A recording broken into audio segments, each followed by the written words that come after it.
I know. I said I wasn't going to go live, right? I said I wasn't going to go live. But then I heard Anthony Blinken was going to be holding a press conference with Lloyd Austin, and I was like, no shit.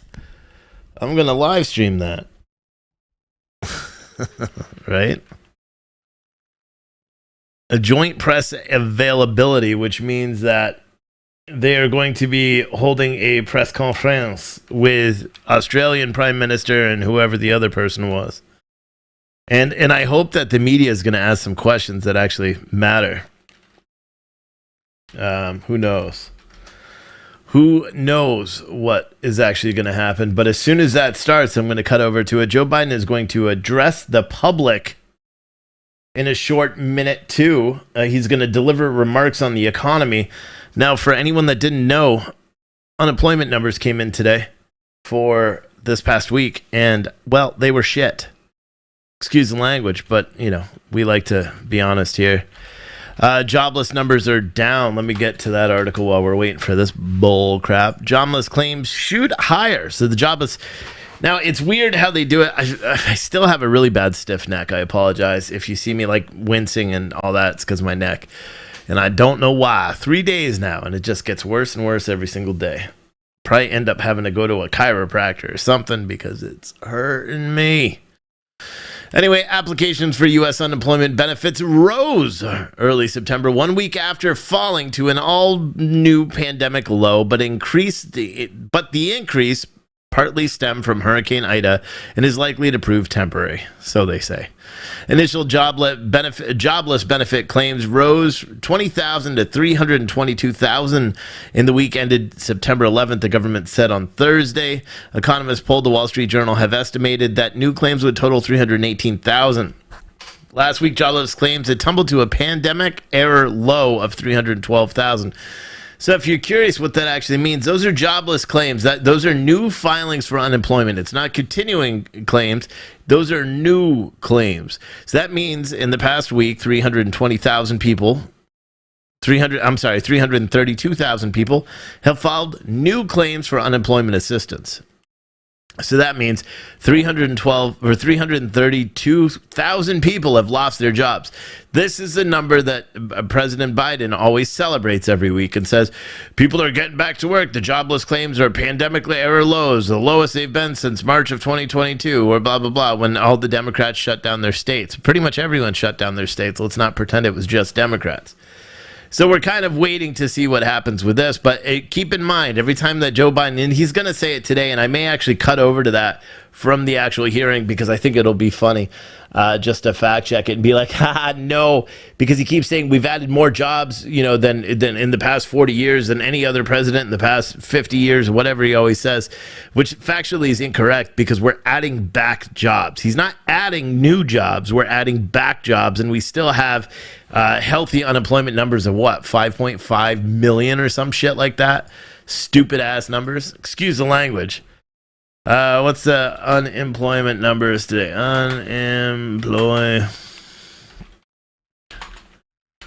Because if you want to look at Joe, low unemployment numbers, you would have to go back years.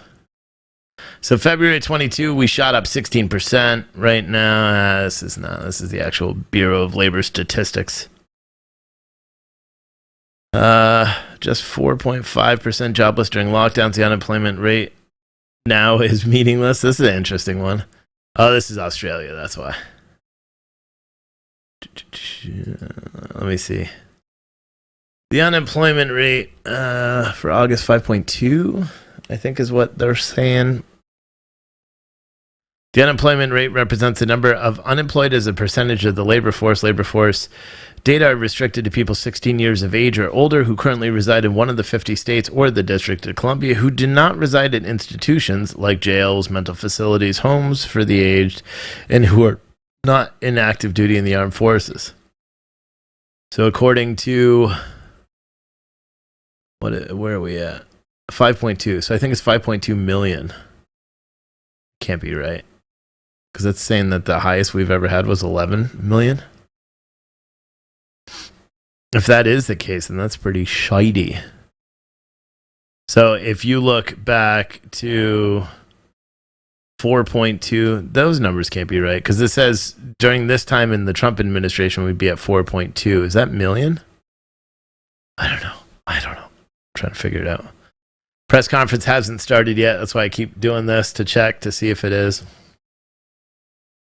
I think that's the unemployment percentage. So we're at like 5.4% total.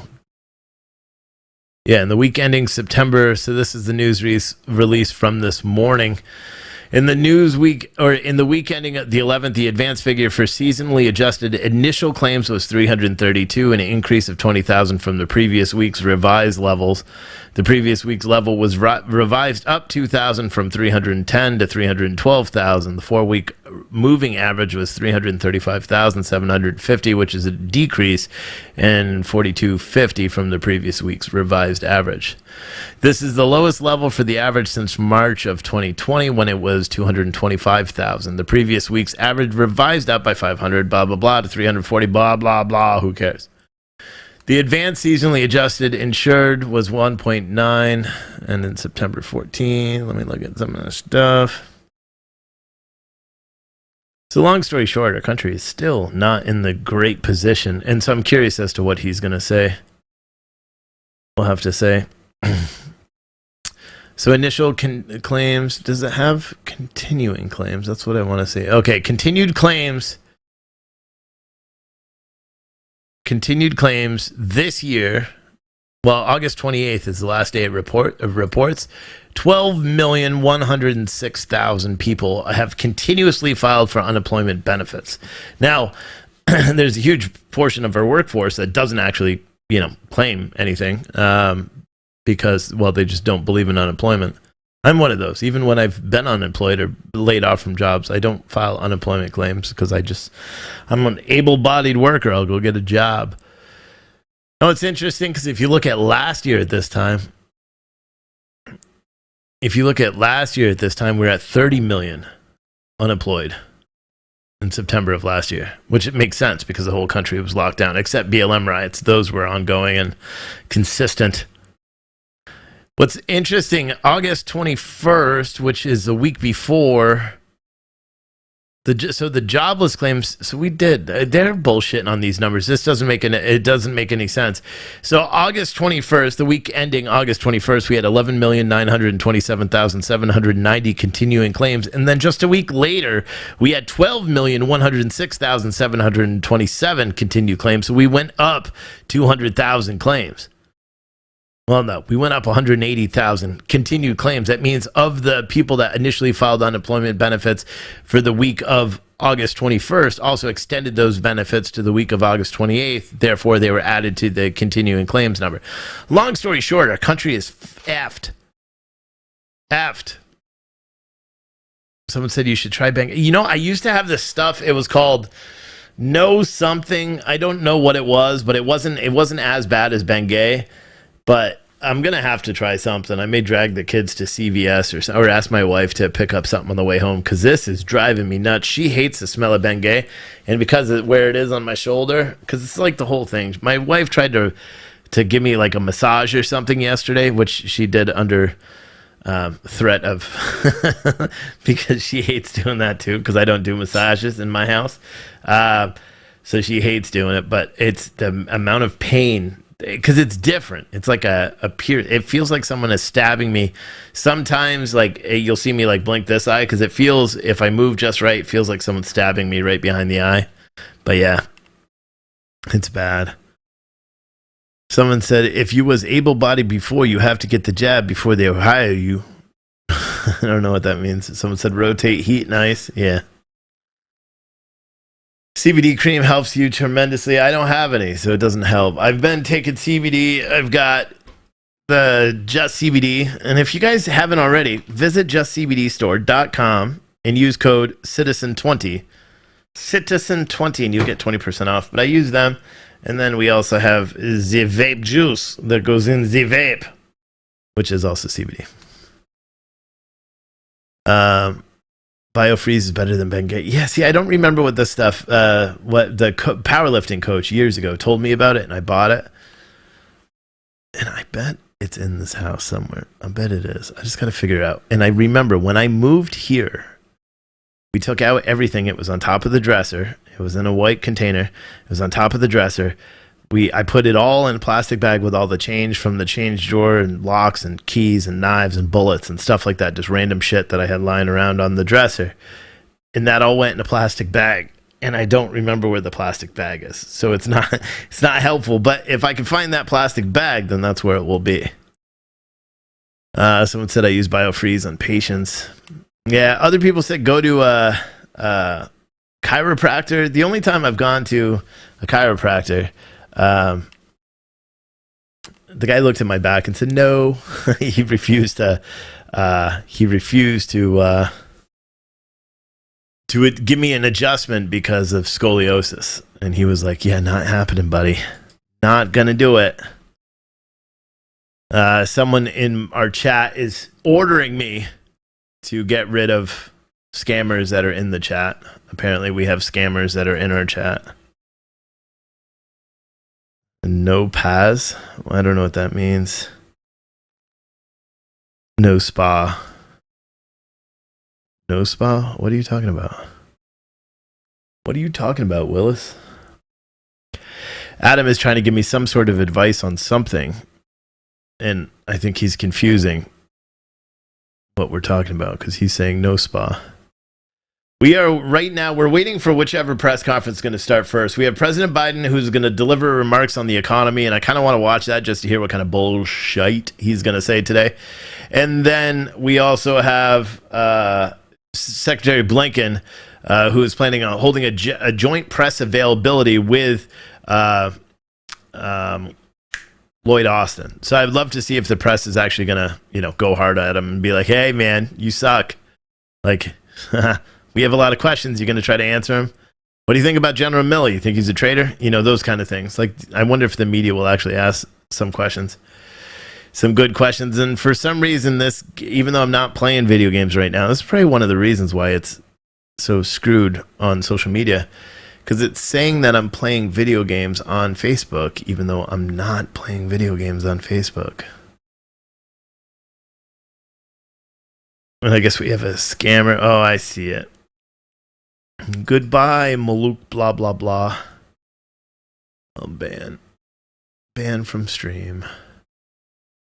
We have a scammer on the page who's like, oh, you want to win Bitcoin? Go buy some Bitcoin.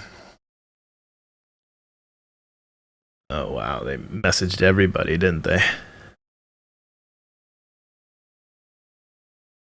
Lidocaine patches. Someone said scammers using the stars. Well, yeah, they could. I mean, if scammers are going to send stars. Brittany, yeah, let's not put the links in there. It gets distracting. But yeah, we're waiting. Earlier today, I printed a bunch of T-shirts, and I was live while I did that, just because it was fun. You could see there. That's a T-shirt cam. But someone said I just had 6 injections to burn my nerves in my neck on Monday, so today is bad since the Novocaine has worn off. Yeah, Novocaine doesn't work on me. It does not. It never has. So I pretty much rely on today. It's CBD and aspirin or ibuprofen, but it's just, it's bad. Like I was thinking about laying down, but that's the thing is I had to keep stretching just to be able to, like, raising this arm was hurting my neck and all that stuff. But CBD works. If CBD helps you, Kim, or if Advil helps you, I would say one of these CBD things would help you too. These are 10 milligrams each. I erroneously said 15 before, but these are 10 milligrams of CBD in each ring, and they work. I like it. I swear by it. I take it all the time. Someone said, who makes your iron-on designs? They're not, they're heat press, but all different companies. So, because they're custom designs that I'm trying different ones. Like last time I used FM something, but they suck and don't use them because they charged me entirely too much. They kept screwing up my order. I got some Black Lives Matter prints. They literally replaced the ones that say Citizen Stringer with Black Lives Matter prints. I'm not even joking. I'm not even joking. It's like some black lady saying we're stronger than something or something like that. I was like, oh my God, they're testing my patience today. So I just threw them out. They're like, oh, if you want a refund, you got to send it back. And I'm like, no, you got to refund me right now. That was over $200 for stupid prints that aren't mine. Someone said that was on purpose. They replaced out of spite. I wouldn't doubt it, but none of the other ones. I mean, all the other designs I had were pro Second Amendment stuff, and I don't have the shirts for everyone who did the Indiegogo. I have the shirts now, but I don't have the print to be able to print the Citizen Stringer thing because that was also on the list to do this week. So it's really annoying. But yeah, someone said nearly everything we have will quit if an EMP hits us. Okay, well, that was a weird transition to a different conversation. Entirely. Still waiting on one of these press conferences to start. I didn't want to miss it, so I threw it up, and now we're just kind of waiting. Someone said, I agree with 10's unit. I don't know what that means. Someone said, can you please make stickers for what? What is the name of the CD product? CBD product. This is just CBD. See, you can see it right there. Bam, it's out of focus. Just CBD. If you visit Just CBD Store, but you got to use code Citizen20. Citizen20. If you had Citizen20, you'll get 20% off your order. It's a huge discount and it's awesome. Stickers that say Anatomy of a Pew in the douche canoe one. I could do that. I did the douche canoe ones. They went out in a mystery box. And again, you don't get them unless you order mystery boxes. But I could do that. Will your print say PTNN? No. Everything will say Citizen Stringer. We're redesigning it. The app, we're redesigning. Like our website, the PTNN, we're actually in the process of switching that over to citizenstringer.tv instead of PTNN.tv. 10's unit, Steve. It'll shock your muscles. But we need some Trump 1 stickers. Yeah, but see, that's a problem. People ask me to print something, or they ask me to make a different shirt or a design on shirt and say everyone's going to buy it, and then nobody ever does it. You know? So the mystery box is the way we do the mystery box, and that's what I was printing earlier. That's what I've been printing all week. The mystery boxes have their own designs. Designs I typically don't sell online in the store because I want the people that are, the mystery boxes are great for us because they actually help keep us afloat. That's why we do it. If money gets tight, we have the surplus of the mystery box revenue to pay our bills and stuff like that. So as a thank you for that, and typically I go overboard in the mystery boxes anyway. I think this will probably be this order in September will be the first mystery box that I actually generate a profit off of. Actually, I'm not going to because of all the extra shirts. Because these mystery boxes, unlike some of the other ones, I didn't get the sweatshirts. So there's likely not going to be sweatshirts in it unless I have old ones. But these mystery boxes are not going to have a lot of stickers, patches, coffee, drinkware, anything like that, because they are going to be completely and utterly chock full of all the other shirts. Because we have so many, you're going to get all three of the new designs, plus you'll get the old back of blue ones, you'll get whatever we have that's in that size. I'm going to just fill all of the, I'm going to fill them all up. Laura said, do you sign up for a membership under PTNN or Citizen Stringer? It's ptnn.tv. That's where you would sign up for a membership. ptnn.tv. ptnn.tv. Someone said, I need a new Wake Up America shirt. I'm going to redesign that shirt too. Find the right passion. So I'm going to have new Wake Up America shirts. Because it may be like Wake Up America, and on the other side, it's going to be like, you dumb asshole, or something like that. Democrats need not apply. I don't know. I want to make it more controversial because you know what? I don't care anymore. Like I always said I want to try to unite. I want to try to unite people. I want to engage people in discourse. I think I'm throwing that out the window now and saying I don't care anymore. Now I want people to pay attention or not. Kenneth Kuhn said, are all the shirts black in color? Yeah, pretty much, because that's what I wear. But that's it. Yeah, pretty much. They're pretty much all in black. Sometimes I'll do like a dark heather because I like that. Sometimes I'll do this. This shirt color is like a I don't know what you call it, dark granite, something like that. Charcoal. I like those. But yeah, pretty much all dark clothes.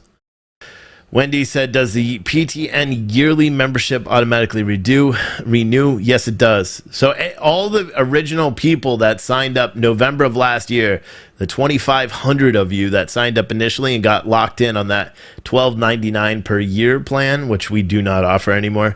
Yeah, you guys all auto renew a year after you signed up for the same $12.99. It's never going to cost you anything more. And it'll just go. So, I mean, if you have an old credit card or something, it's not going to work. But that won't be until the middle of November, I think it is. Don't woke America. But see, that's the thing is I think people need to go woke now. I think people need to go woke because woke isn't, I mean, that's the whole premise of Wake Up America is people need to wake up and stop paying attention. The whole idea of being woke is different. You know, for me, that term woke isn't a bad thing. I would say I'm woke because I see what's going on in this country and I hate it and I want to change it. I understand that woke is like this term that's been hijacked by the left or actually by the right, you know, to describe people on the left. But I think everybody needs to wake up or awake. I guess you see awake versus woke. Okay, I guess that makes sense. Awake. Are you awake yet? So on the front, it could say, wake up, America. And on the back, it said, no, now I want to go. I woke up and now I want to go back to sleep. That's what it should say. Oh, my gosh. Someone said, do they shrink? Everyone's saying they don't shrink. I don't know because I wear a 2X or 3X, depending on what the style is. Someone suggested a Trumplican shirt yesterday. No. It's not woke. It's awakened. Awake. Okay. Will you get a notice for renewal? I don't know. Probably not. We don't send the renewal emails out. Shirts are awesome quality. There you go. Thank you, Nikki. Mine has not shrunk.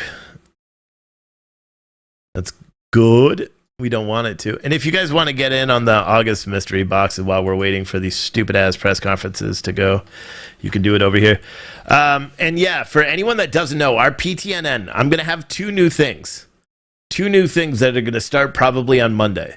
We're going to have a 24-hour channel and it's going to be blocks. So you'll always be able to tell what show you're watching or like when it transpired. It'll be hard to explain, but the way we're doing it is we're going to add another 24-hour channel on PTNN so you can watch it through all the apps and all that stuff. And that is going to be of that week last year's protests. So, for example, this week is what? September 16th, so to 18th. I fucking can't do it. You know what I mean. So, Sunday through Sunday.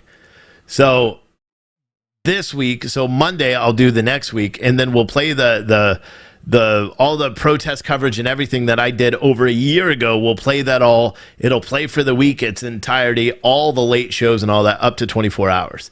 And then so you'll be able to see exactly what time a show is, so if you want to watch September 20th of 2020, you'll be able to look at the schedule and choose what time you're going to watch it. It will not be on demand. Plus, we're going to add a second channel as well, or a third live channel that'll play 24/7. That's going to play old movies, public domain movies. Why? Because I like them and I want to be able to do that. And so, yeah. We're going to do that, starting with the one we played 2 days ago on Tuesday, At War with the Army. We'll have a bunch of those. So if you haven't signed up yet, you're going to want to, because it's pretty awesome. And then, now that everything is kind of, once we get this new playlist software to actually function the way it needs to, Adam's working on that now, I believe. All right, here's this General Milley thing. No, Freudian slip. This is... that other conference. Oh, shit. I can't hear it. Damn it.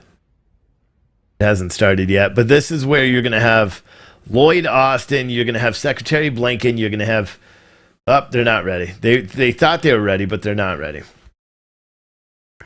I'm not going to be able to hear it. Nikki said, for your information, they do not shrink. The shirts do not shrink. Great Britain has some huge challenges coming. Unbelievable, the deficits in all areas. The winter is coming. Oh boy. Oh yeah, I get to expand things going on in Citizen Stringer. Yeah. So the Citizen Stringer app that we released 2 or 3 months ago, we're actually going to be discontinuing that because the developers can't do what we want. They said they could. They made a bunch of promises, and I don't know. I think they just thought we were going to be like, the hell is in that tree? I think they I don't know. They gave us a roadmap. We had a big meeting yesterday or 2 days ago. Thank you, Lori, for those stars. See, I'm not hearing anything out of this audio. It's pissing me off. And I can't try to restart the audio either. Because that means I'm not even going to be able to listen to my show. All right, here is this one. I am going to cut into this and bring Joe Biden up when his speech does go because I want to listen to that. And it's my channel. Anyway, here. Good afternoon. I know that I speak for Secretary of Defense Austin when I say what an absolute pleasure it's been to host our friends from Australia, Foreign Minister Payne, Defense Minister Dutton, here in Washington today. Today's ministerial consultations reinforce the breadth and depth of our relationship with our Australian ally. We will have a lot to cover, but I just want to start by saying that the alliance between our countries quite simply has never been stronger, and it's never been more important. This year marks the 70th anniversary of the signing of the ANZUS Treaty, which is the foundation of the security partnership that's been vital for our country, for the Indo-Pacific region, and I would argue for the world. We also recently marked the 20th anniversary of 9/11, the only time the collective defense article of the ANZUS Treaty was formally invoked. That meant a great deal to us. We also remember how Australia's Parliament very swiftly passed a motion offering support for the United States after the 9/11 attacks. Can you guys hear it? We will always be deeply grateful. Oh yeah, you hear me too. For Australia's solidarity, for its friendship at one of the darkest moments in our history. In Afghanistan, all right, hold on. I'm switching Australian to Biden's and American stupid-ass speech. served side by side for 20 years. By thanking the House committees for working hard this week to advance critical components of the economic plan that I've put before the Congress. I know we still have a long way to go, but I'm confident the Congress will deliver to my desk both the bipartisan physical infrastructure plan and the Build Back Better plan that I have proposed. And I've said many times before, I believe we're at an inflection point in this country. One of those moments where the decisions we're about to make can literally change the trajectory of our nation for years and possibly decades to come. Each inflection point in this nation's history represents a fundamental choice. Hold on. I know everyone that is listening to this is getting that incredible urge to vomit right now. Just deal with it, please. We're going to continue with an economy where the overwhelming share of the benefits go to big corporations and the very wealthy? Or are we going to take this moment right now to set this country on a new path, one that invests in this nation, creates real sustained economic growth, and that benefits everyone, including working people and middle-class folks? That's something we haven't realized in this I'm just kidding. country for decades. The data is absolutely clear. Over the past 40 years, the wealthy have gotten wealthier, and too many corporations have lost their sense of responsibility to their workers, their communities, and the country. Just look at the facts. CEOs used to make about 20 times the average worker in the company that they ran. Today, they make more than 350 times what the average worker in their corporation makes. Since the pandemic began, billionaires have seen their wealth go up by $1.8 trillion. That is, everyone was a billionaire before the pandemic began. The total accumulated wealth beyond the billions they already had has gone up by $1.8 trillion. Simply not fair. And how is it possible that 55 of the largest corporations in this country paid $0 in federal income taxes? They made over $40 billion in the year 2020, and they paid zero. Think about that. $0 in federal taxes on $40 billion in profits. How is it possible that the wealthiest billionaires in the country can entirely escape paying income tax on what they've made? How is it possible for millionaires and billionaires that can pay a lower rate of tax than teachers, firefighters, or law enforcement officers? Here's the simple truth. For a long time, this economy has worked great for those at the very top.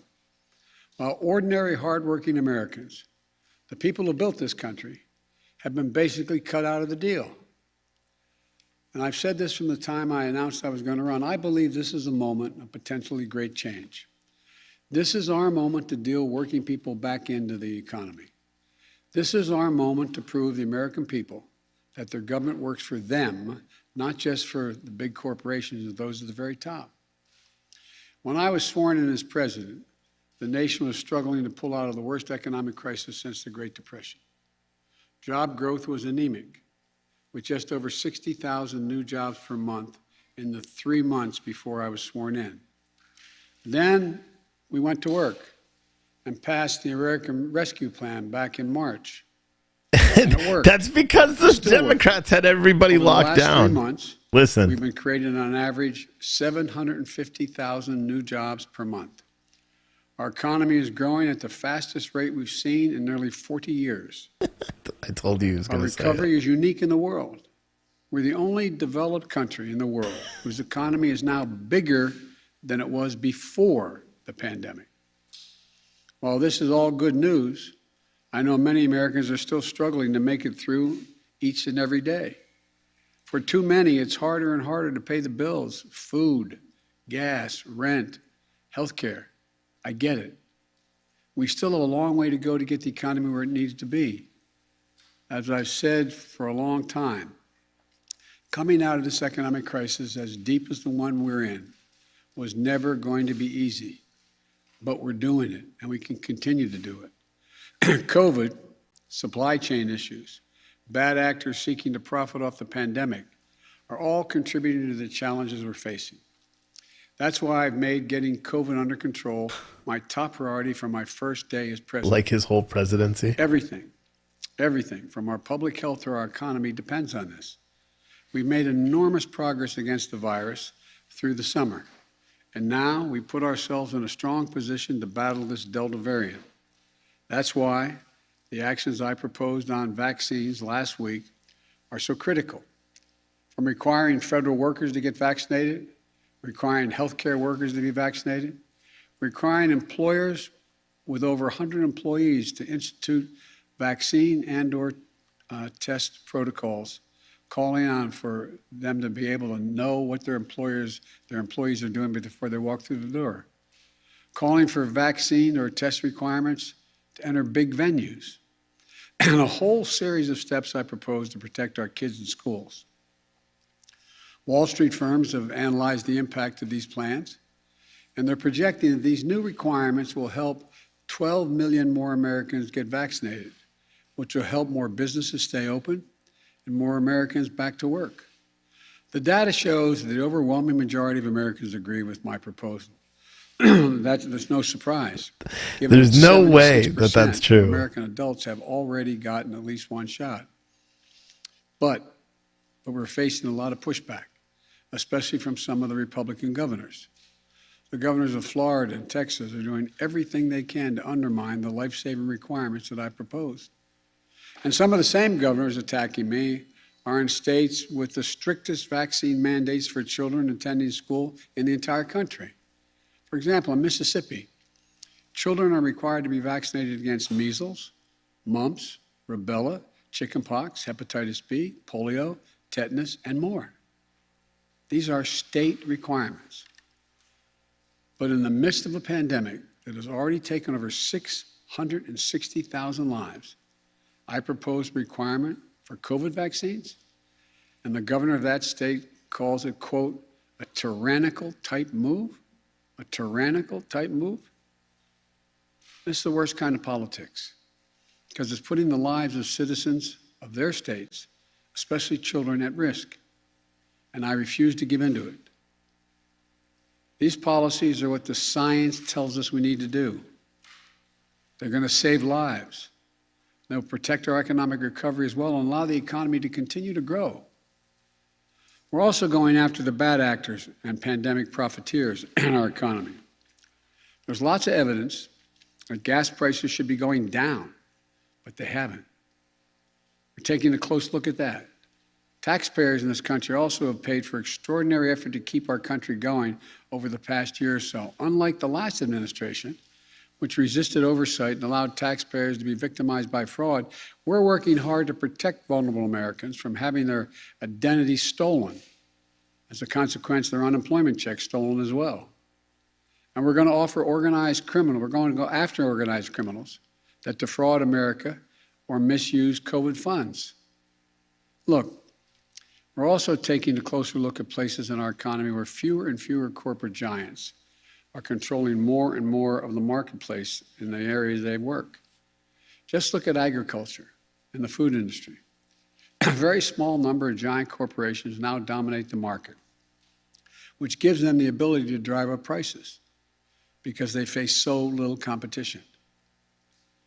As we work to build healthier competition in our economy and crack down on bad actors, the American Rescue Plan, which we passed in March, is still working to give hardworking Americans, hardworking people, some relief. One of the best examples of that relief is the expansion of the child tax credit, which in effect is essentially a historic tax cut for families with children.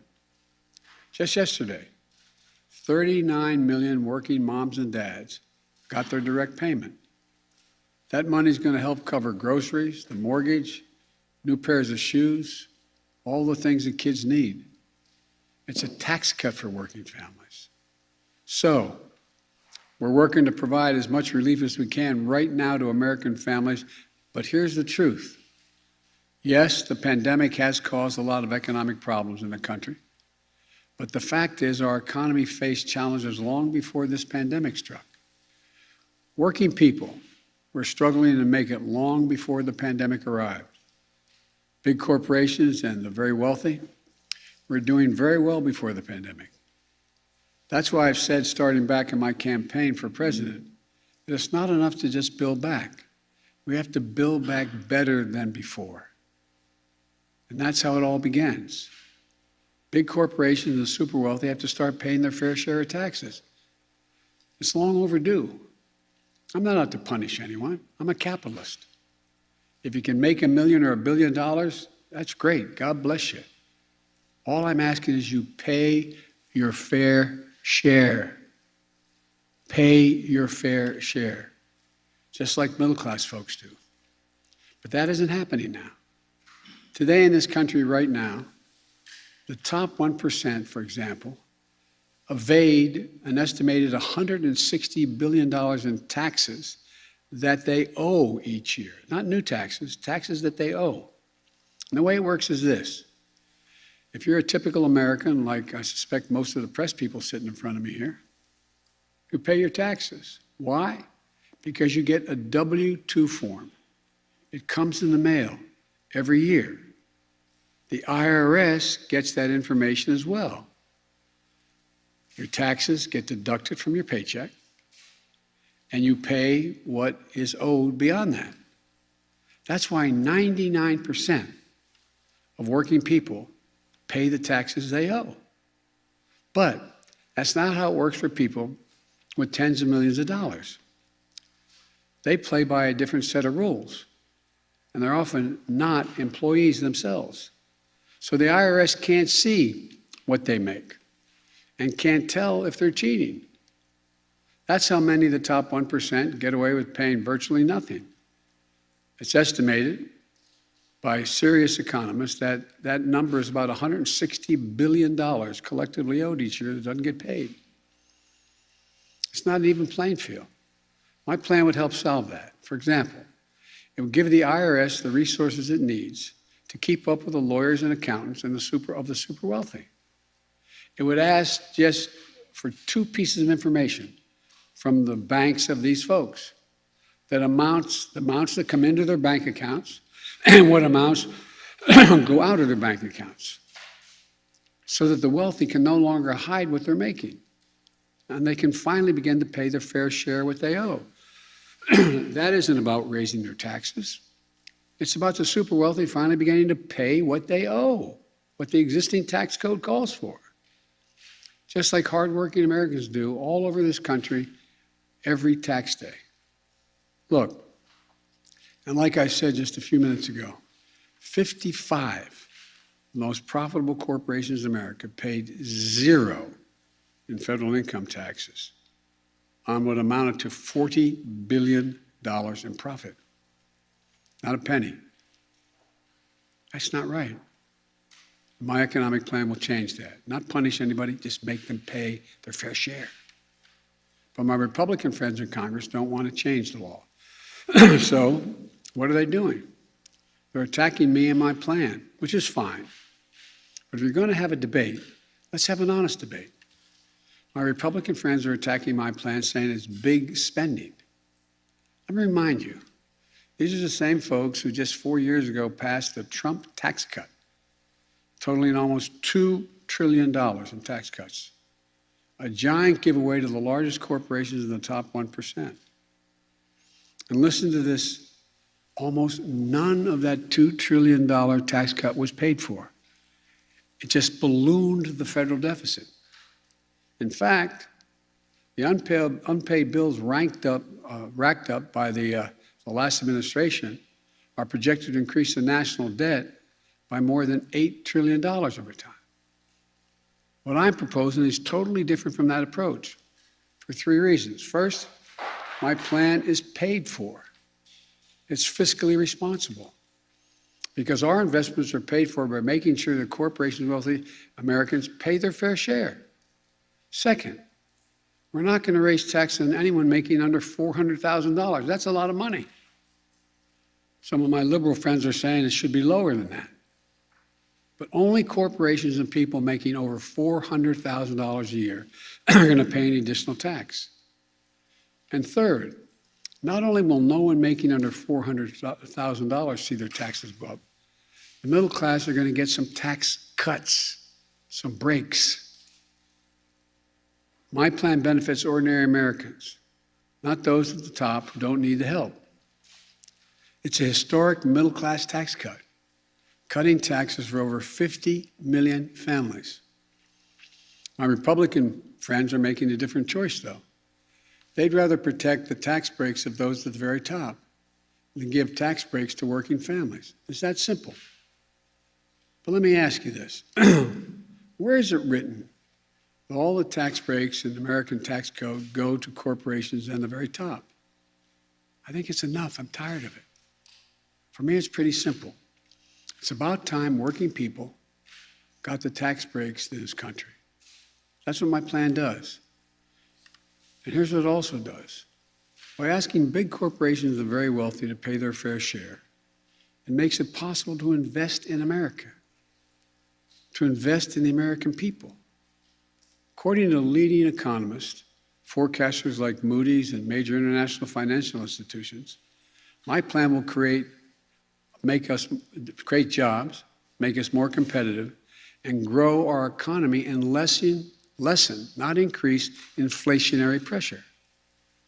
I don't know if it's been handed out today, but by the way, 15 Nobel laureates in economics released a letter yesterday arguing that exact same point.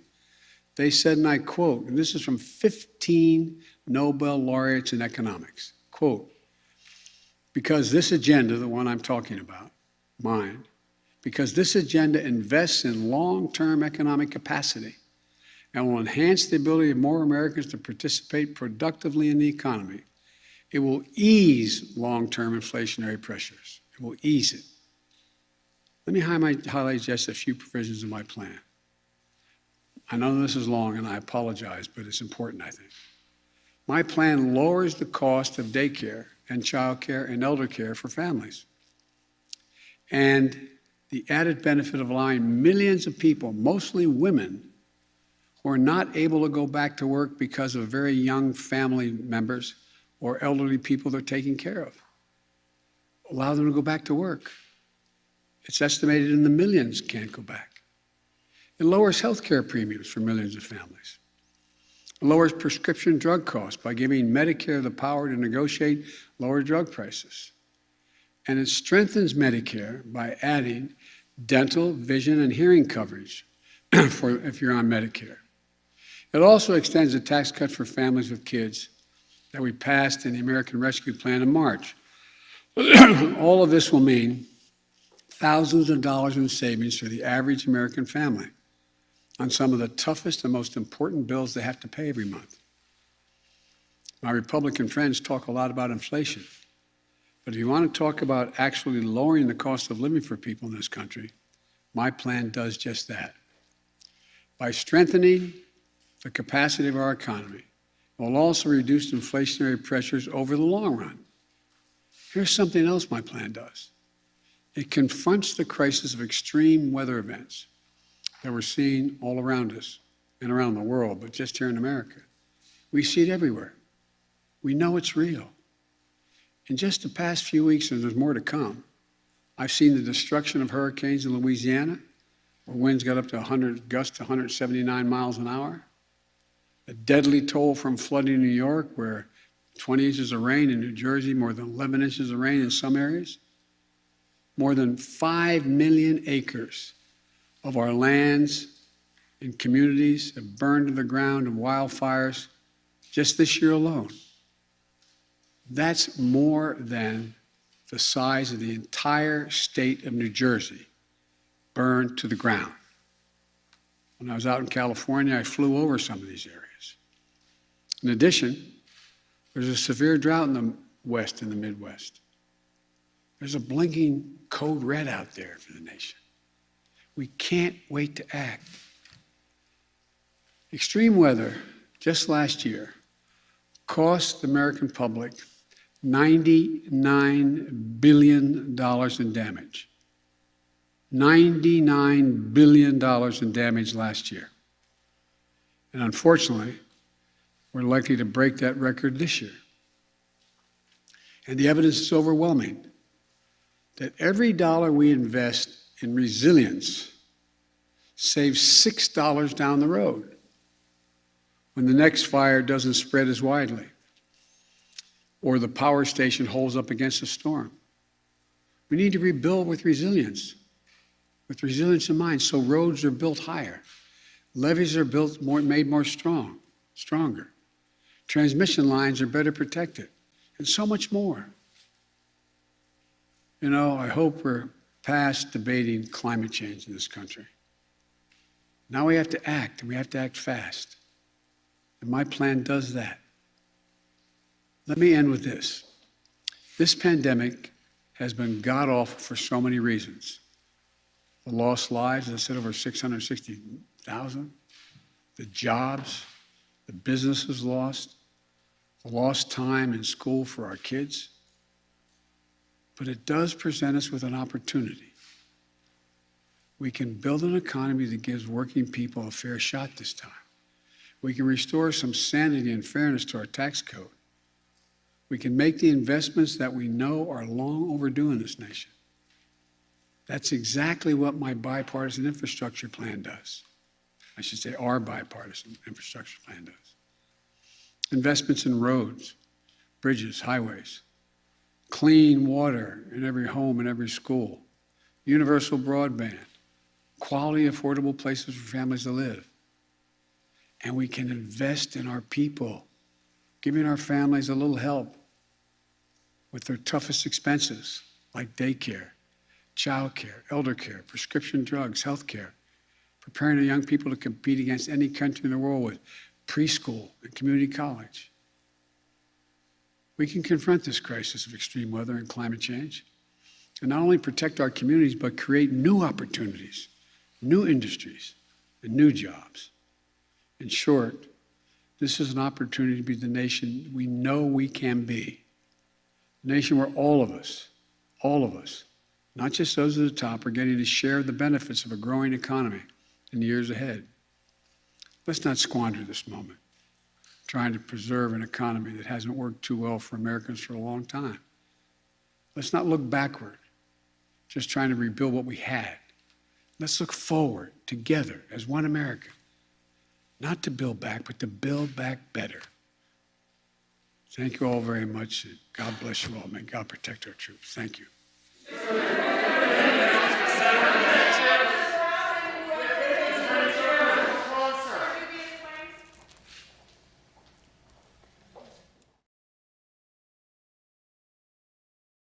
Hold on. I'm going to hear myself in just a second because the audio on this isn't working. Well, I told you. I forecasted his entire speech before he did it. For anyone that didn't pay attention to that, I literally forecasted his whole speech before he did it, with his lies about the jobs, his lies about the economy. You can go back and watch because I knew he was gonna do it. Jen Psaki's gonna be live at like 2:30 or 2:40 ish. But for right now, and again, it depends what time she goes live. If she goes live relatively soon, it's funny if you say it like that, relatively. But if she goes live here, actually, let me get this because I think I just got notification. She's supposed to start at 2:45. So what I'm going to do is when I do go to pick up my kids at 2:45, so another half an hour, even if she's not ready, I'll switch over. But for right now, we're going to watch the Secretary Blinken joint press availability that is currently taking place right now with Lloyd Austin and Australians too. And we'll hear if the media actually asks them any questions. That would be interesting if they did. Long time, but also stretching forward into the future, as we've discussed in depth in my many conversations with my French counterpart, President Biden, with President Macron, including at the NATO summit, at the G7, and other places. And we want to find every opportunity now to deepen transatlantic cooperation in the Indo-Pacific and around the world. We've been in touch with French counterparts in the last 24, 48 hours to discuss AUKUS, including before the announcement. I'll leave it to our Australian partners to describe why they sought this new technology. But as the President said, and I want to emphasize again, we cooperate incredibly closely with France on many shared priorities in the Indo-Pacific, but also beyond, around the world. We're going to continue to do so. We place fundamental value on that relationship, on that partnership, and we will carry it forward in the days ahead. With regard to Afghanistan, a couple of things. First, as Secretary of Defense noted as well, we both went very early, well before the President's decision on Afghanistan, to NATO to spend time with our NATO allies and other partners, to listen intently to them about their views on the way forward in Afghanistan, views that not only did we listen to very carefully, but we shared directly with President Biden, and they very much factored into our thinking and into the decisions he made in Afghanistan. Different allies had a variety of perspectives on the way forward. Some talked about a conditions-based withdrawal. That certainly came up in the conversations that we had. But each of them, to an ally, to a partner, recognized that had we chosen to stay beyond May 1st, or not to make clear by then that we were withdrawing pursuant to the agreement negotiated by the previous administration, an agreement that led to the Taliban not attacking our forces or allied or partner forces from the time of the agreement until the planned withdrawal on May 1st, and that led to it not attacking the major cities in Afghanistan. They knew and expressed to a partner that should we stay beyond May 1st or not make clear that we were in the process of leaving, that the attacks, not just on us, but on allies and partners would resume, that the offensive against Afghanistan cities, which we've seen in recent months, would commence, and that we would be faced with the decision of what to do about that, and that decision would have involved sending substantially more forces into Afghanistan, under fire, taking casualties for some indefinite length of time, and again, with little prospect of doing more than perhaps restoring the stalemate that had been in place before. So when the President made his decision, we went back to NATO. And At that session, NATO immediately and unanimously endorsed the decision. We went in together. We agreed that we would leave together, and that's exactly what we proceeded to do. Andrea, with respect to testimony,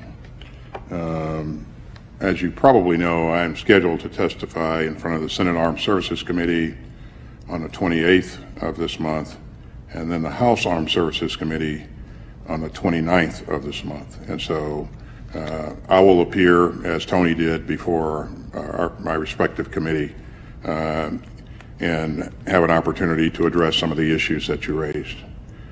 On the issue of what's in the book with respect to my activities and Secretary Blinken's activities, I won't confirm or deny what's in the book because I've not read the book, but again, and so I won't comment on what's in the book. But what I will say, as Tony has just mentioned, that we followed a rigorous process where commanders and other players in the NSC establishment were able to provide their inputs. And with those inputs, the President made his decision. And then following that decision, as the Secretary of State has said, we went to NATO to engage our NATO allies.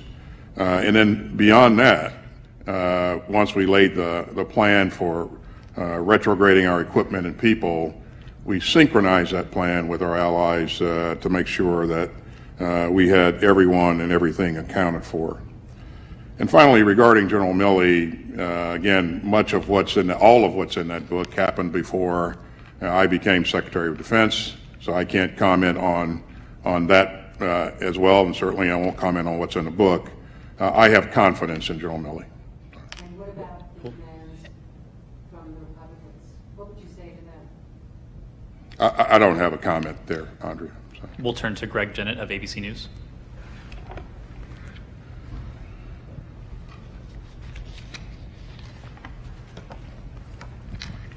Good afternoon, and thank you for this opportunity also on behalf of the colleagues. My questions, there's only two, are primarily directed to the secretaries, but no doubt Ministers Payne and Dutton may choose to respond. Following on from yesterday's remarkable AUKUS submarine decision, and it goes to the principle of reciprocity. So Australia is going to get America's most valuable nuclear technology secrets to undertake this nuclear-powered submarine endeavour. Is it accepted broadly that with that comes now a requirement for Australia to reciprocate with things that it has previously been reluctant to do? Two possible examples that I'd be thinking of. De facto home porting. Once Australia builds up nuclear infrastructure in places like HMAS Sterling on the west coast, for instance, intermediate range missiles hosted on Australian soil, considered before and rejected before.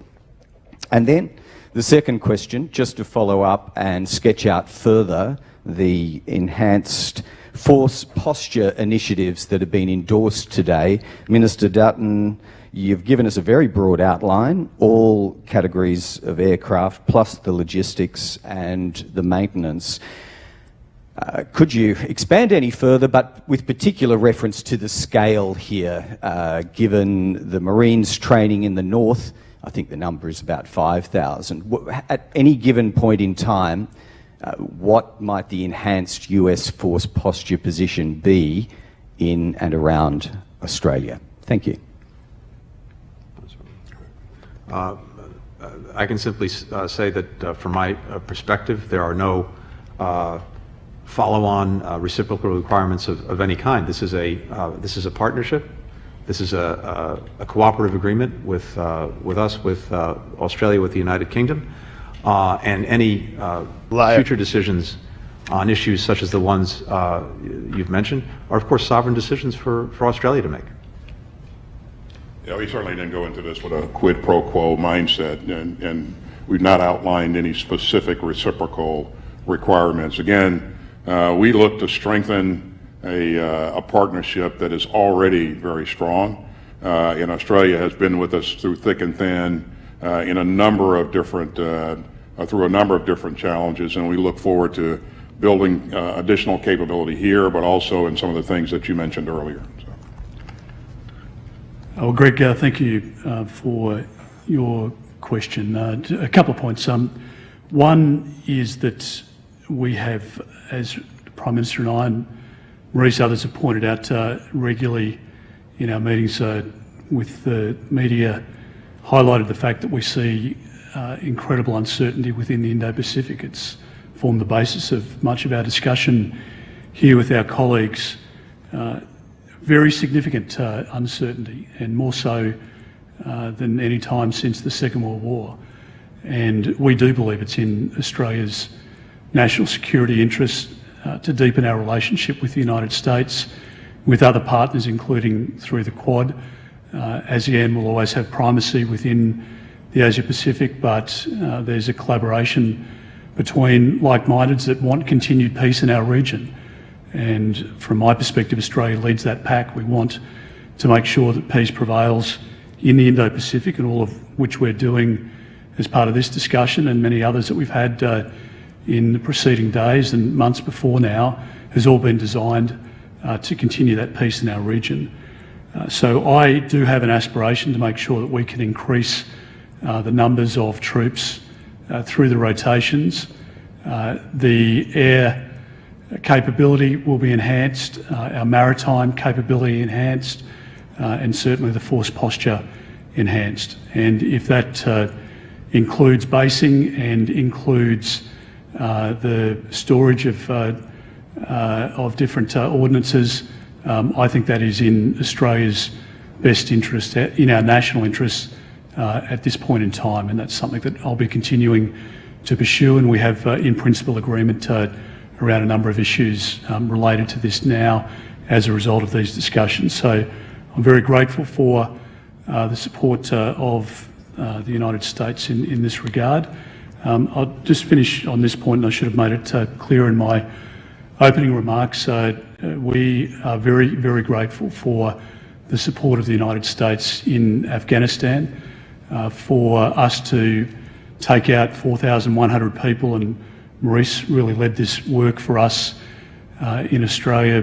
The stories of young girls and young women within the 4,100, a very significant number within that 4,100, would not have found a new life of safety and a new life that they couldn't have imagined without the support of the United States. There is no other country in the world that could have held Kabul airport, and the US had 4,000 troops there, and the British forces 1,000. Without their efforts, so we wouldn't have been able to take out those 4,100 people. And I think, frankly, it's time for people to pause, reflect on that, and to acknowledge the sacrifice that's been made over a 20-year period. But for those 4,000 troops and the Brits to be there along with others, there were no European countries, no Asian countries, no Middle Eastern countries prepared to step up and provide that support. And as a country, we're very grateful for what the United States was able to do. Abraham Mashi of Air Force Magazine.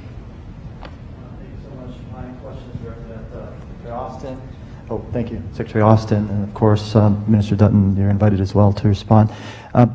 Secretary, are you concerned that that this move, sharing this technology, raises tensions with China, as it appears it already has? And can you describe a little bit more detail the air and space cooperation with Australia, specifically things like joint hypersonics development, additional bomber rotations, air patrols and rotations?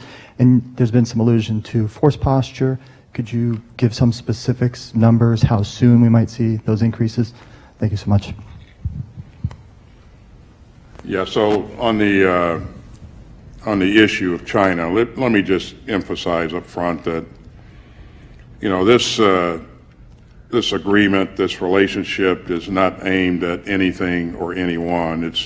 The intent here is to help improve our trilateral cooperation and our capabilities across the board. And the first step is to focus on helping Australia acquire a nuclear-powered submarine capability, and we're gonna work on that going forward, and that's pretty exciting, and it's exciting because it will provide Australia additional flexibility and capability that I think will be very, very beneficial to all of us going forward.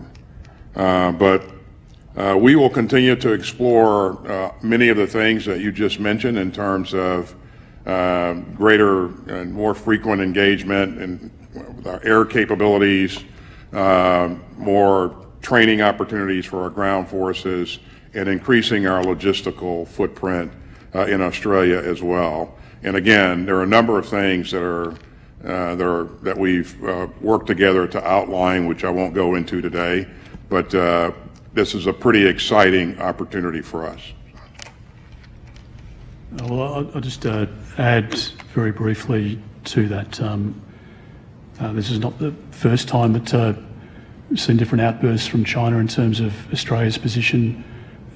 We are a proud democracy in our region. We stand with our neighbours in the Indo-Pacific to ensure enduring peace, and this collaboration makes it a safer region. That's the reality, and no amount of propaganda can dismiss the facts. So if we look at the facts here, at the moment Australia has a regional superiority with our Collins-class submarines. They go into a life of type extension starting in 2026, and that will take them out to the 2040s, which means that we need an enduring capability with regional superiority beyond that. The clear advice to us from the Chief of Navy and the Chief of the Defence Force has been that a conventional diesel submarine was not going to provide us with the capability into the 2030s, the second half of the 2030s, 2040s and beyond, and that we needed a nuclear-powered submarine. And so we looked at what options were available to us. The French have a version which was not superior to that operated by the United States and the United Kingdom, and in the end the decision that we have made is based on what is in the best interest of our national security and the prevailing security and peace within the Indo-Pacific. And therefore it became a natural partnership with the UK and the US, our two oldest and most enduring partners and partnership alliance partners. So that's why we find ourselves here in this point. Just in terms of collaboration, both in air and in the other domains, I'll just point out that there's already, as we've seen recently in Operation Talisman Sabre, a great level of exchange, a great trust that's been established over conflicts and in peacetime as well with American counterparts, and that will continue. So across platforms, and we saw that evidenced in Talisman Sabre only a couple of months ago, and that will form the basis of us continuing to deepen that relationship. And as I say, that is in our national security interests and in the interests of our region as well. Our final question will go to Megan Palin of News Corp. Good afternoon. Thank you for allowing me to talk with you today on behalf of my colleagues. The first question is for Secretary Blinken and/or Minister Dutton. Given China's response to the trilateral partnership, what's the messaging to the region, and should this deal serve as a warning of any sort? I'm happy to start, Peter. Just to reiterate what Secretary Austin said, this is about enhancing our cooperation, our work together, ultimately about enhancing security and stability in the Indo-Pacific. It is not aimed at any country. It's certainly not aimed at holding anyone back. It is aimed, as in everything we do together on security, to upholding the rules-based international order that both Australia and the United States deeply believe in and will defend.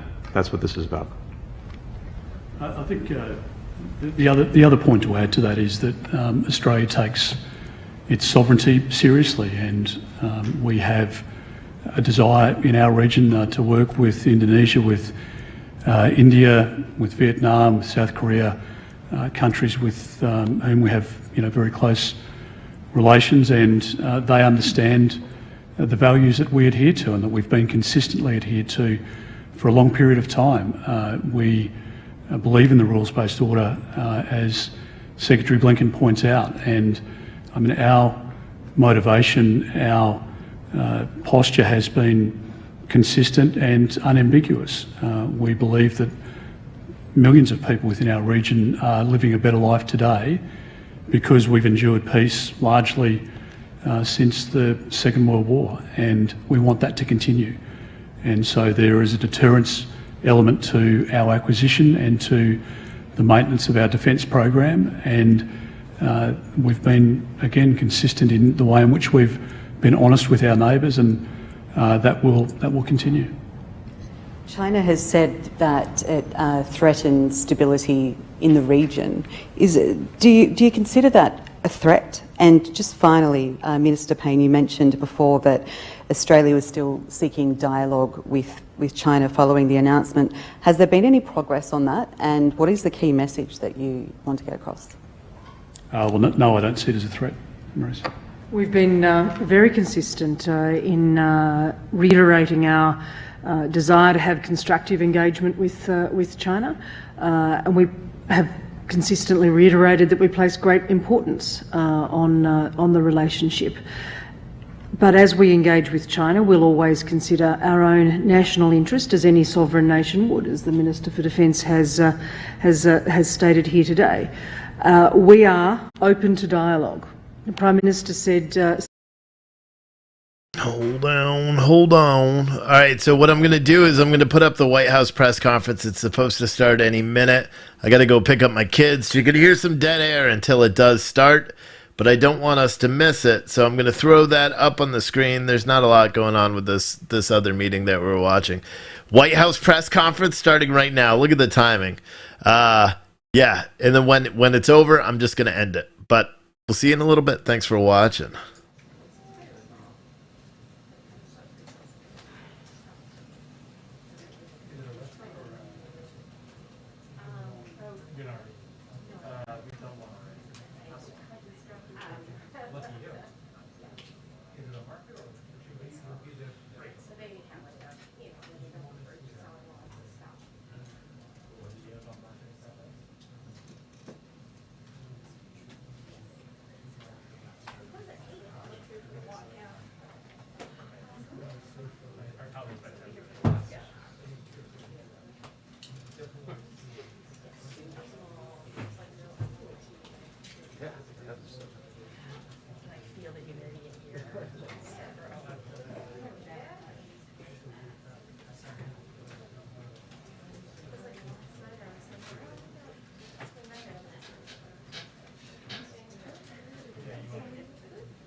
Okay.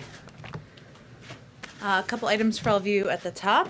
Yesterday, President Biden announced a historic trilateral security partnership with the United Kingdom and Australia, two of our closest allies, to ensure peace and stability in the Indo-Pacific. It demonstrates our commitment to revitalizing our alliances and strengthening them to take on the challenges of the 21st century.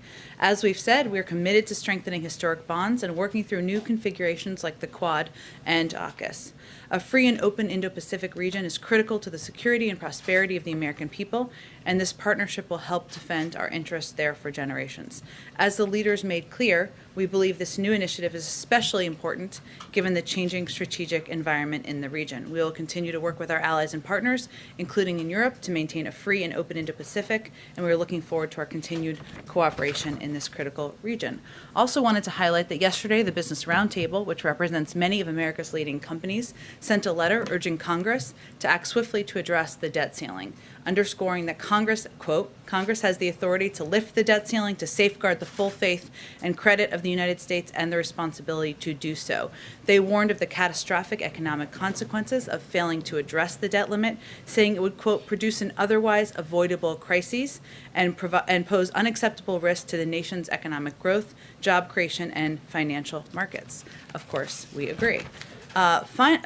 Two more items. Wow, it's pouring out there. Today, 15 recipients of the Nobel Prize in Economics released a letter in support of the president's Build Back Better plan and his economic agenda to support the middle class, writing that it will make, quote, critical investments in human capital, the care economy, research and development, public education, and more, which will reduce families' costs. Importantly, these distinguished economists echo the president's case that the infrastructure deal and Build Back Better package will both lower costs for families and, quote, ease long-term inflationary pressures by investing in our economic capacity and allowing more Americans to participate in the economy. Finally, just a quick update, since I know many of you have asked. The president did speak with Governor Newsom yesterday and congratulated him on his win Tuesday. The two spoke about how the victory was powered by the governor's strong leadership in the response to COVID and the need for continuing to talk about a science-based approach to fighting the pandemic. The president told Governor Newsom he was honored to have campaigned for him, and they both agreed the focus must continue to be on crushing the virus and getting the economy back up and running, the need to address the climate crisis through the Build Back Better agenda, and showing government can deliver for the American people. Jonathan, go ahead. Thank you, Jen. A couple questions on the same topic, this agreement announced yesterday, the AUKUS agreement. In particular, the reaction from two different countries. First, China, who accused this agreement of escalating tensions in the region and said it was reflective of a, quote, Cold War mentality. Do you have a response to that? Is President Biden looking to escalate a Cold War with China? No.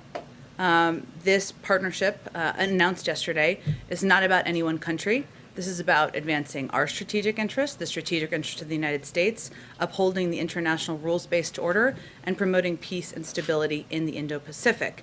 And I would note that the United Kingdom and Australia also have a long history, as does the United States, of upholding the international rules-based order. So our hope is that the three countries who have consistently worked with regional supporters to support a secure and stable and peaceful Indo-Pacific can now work together to do exactly that. As it relates to China, we welcome stiff competition with the PRC. We do not seek conflict. Obviously, the president spoke with President Xi just a few days ago, and certainly we're committed to maintaining an open, high-level dialogue between the leaders. The other country reacting strongly to this is France. The French foreign minister deemed it a, quote, stab in the back, compared it to a unilateral decision like the ones made by former President Trump. Just now, France has canceled a gala here in Washington that was meant to celebrate friendship with the United States.